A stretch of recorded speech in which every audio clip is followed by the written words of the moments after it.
जय श्री राम, जय बजरंगबली। कहते हैं हनुमान जी केवल भक्ति से प्रसन्न होते हैं, परंतु यदि मंगलवार और शनिवार को कुछ खास भूले हो जाएं, तो वे नाराज हो जाते हैं। और जब हनुमान जी रुष्ट हो जाएं, तो जीवन में बाधाएं, कष्ट और परेशानियां बढ़ने लगती हैं। आज हम आपको बतलाएंगे मंगलवार और शनिवार को भूल कर भी कौन कौन सी गलती नहीं करनी चाहिए। बस आप हमारे साथ इस वीडियो में बने रहिए अंत तक और देखिए कैसे हनुमान जी का आशीर्वाद आपको प्राप्त हो सकता है। कौन से वो कार्य हैं जिनसे हनुमान जी को आप प्रसन्न कर सकते हैं और सभी बाधाओं से, कष्टों से दूर हो सकते हैं। तो चलिए वीडियो प्रारंभ करते हैं। दोस्तों, हनुमान जी को संकट मोचक, राम भक्त और कलयुग में सबसे जागृत देवता बताया जाता है, और वो है भी। दोस्तों, समझना कि मंगलवार और शनिवार को विशेष रूप से उनकी पूजा क्यों की जाती है।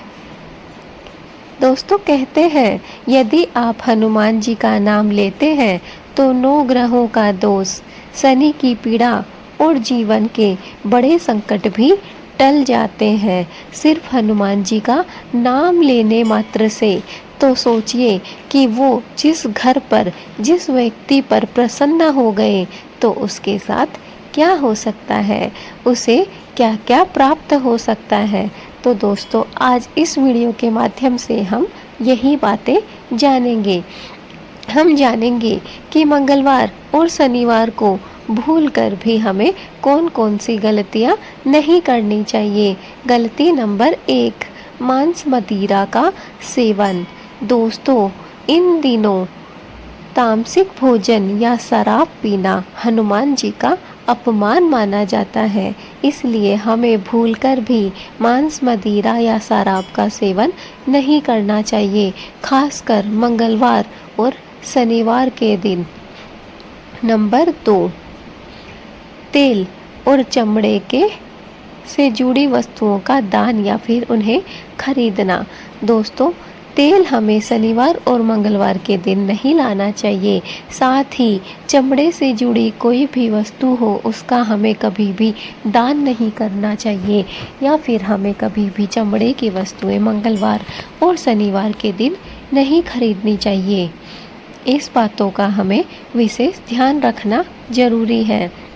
नंबर 3, बाल कटवाना या फिर नाखून काटना। जी दोस्तों, शास्त्रों में इन दिनों में कहा गया है कि बाल और नाखून काटना वर्जित है। इससे पुण्य क्षीण हो जाता है। पुण्य जो भी हमने कमाया है वो नष्ट हो जाता है। इसलिए मंगलवार और शनिवार के दिन भूलकर भी अपने बाल और अपने नाखून नहीं काटने चाहिए। नंबर 4, झगड़ा और अपशब्द।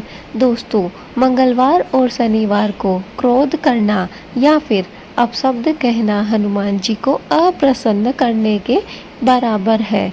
इसलिए मंगलवार को और शनिवार को भूलकर भी हमें क्रोध, लड़ाई, झगड़ा नहीं करना चाहिए और अपशब्द कहने से हमें बचना चाहिए।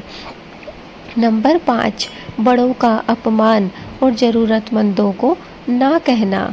दोस्तों, हमें कभी भी शनिवार और मंगलवार के दिन बड़ों का अपमान नहीं करना चाहिए। इन दिनों में दया, सेवा और नम्रता ही आवश्यक है।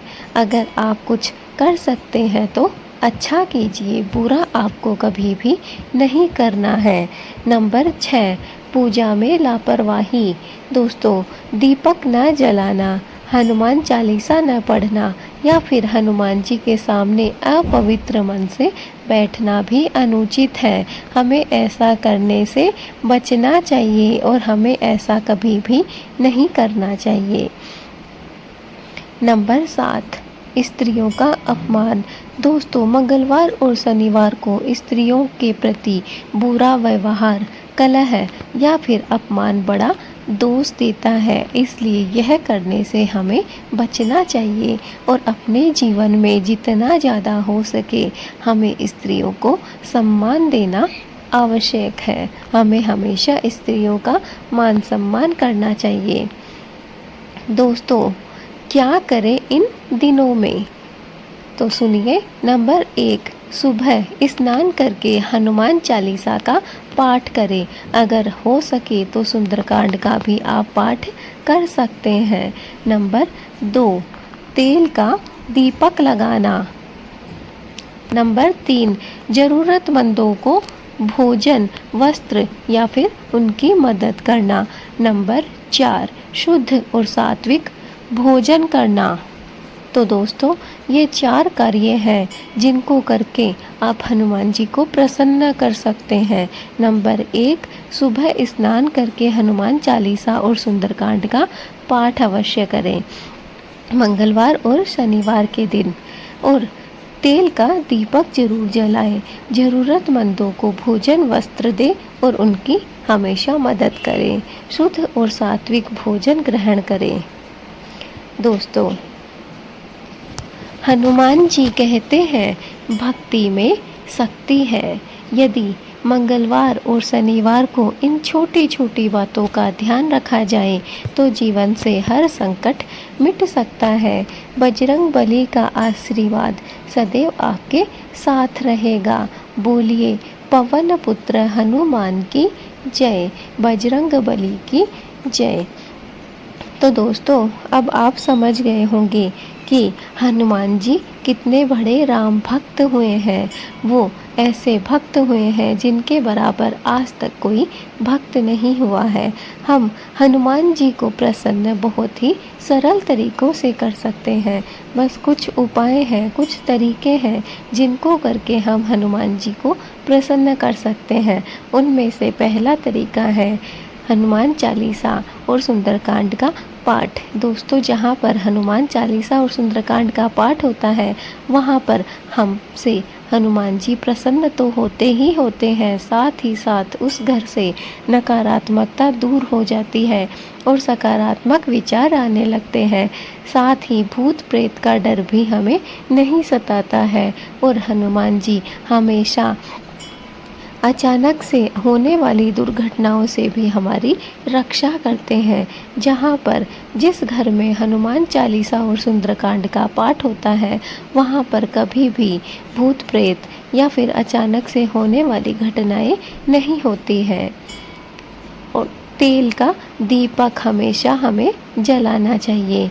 वैसे भी शनिवार और मंगलवार के दिन तेल का दान करना बहुत ही शुभ माना गया है, इसलिए हमें तेल का दीपक जलाना चाहिए।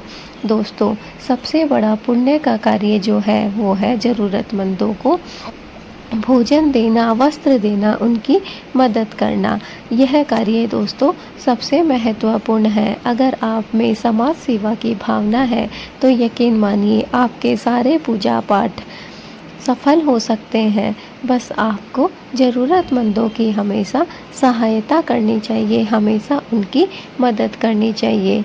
शुद्ध और सात्विक भोजन करना। दोस्तों, भोजन हमेशा शुद्ध होना चाहिए, स्वस्थ होना चाहिए और साफ़ सुथरा होना चाहिए।